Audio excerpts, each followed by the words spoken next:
ইংরেজরা তো আমাদের দেশে প্রায় 200 থেকে 300 বছর রাজত্ব করেছে, ইস্ট ইন্ডিয়া কোম্পানির সময় থেকে ধরছে।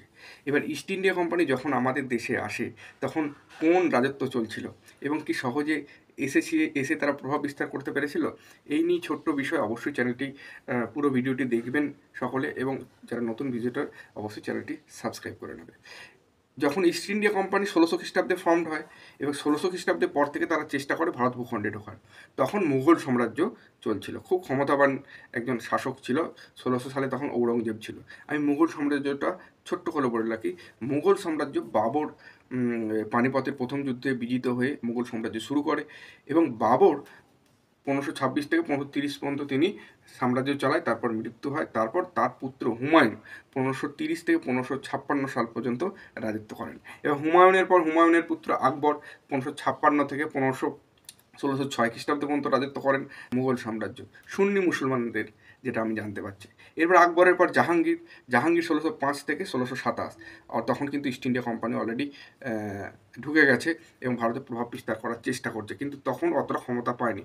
এবং জাহাঙ্গীরের পর শাহজাহান 1628 থেকে 1658 খ্রিস্টাব্দ পর্যন্ত রাজত্ব করে গেছে।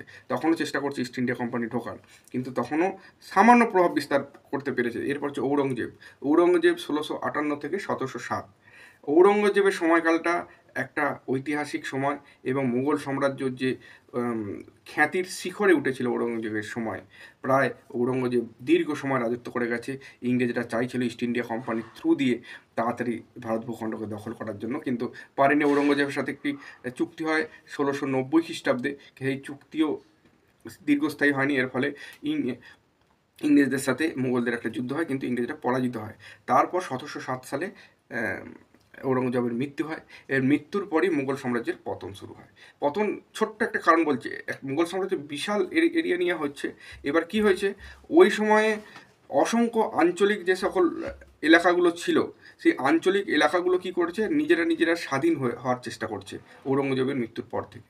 এবার সেই সুযোগটা ইংরেজরা ধরেছে।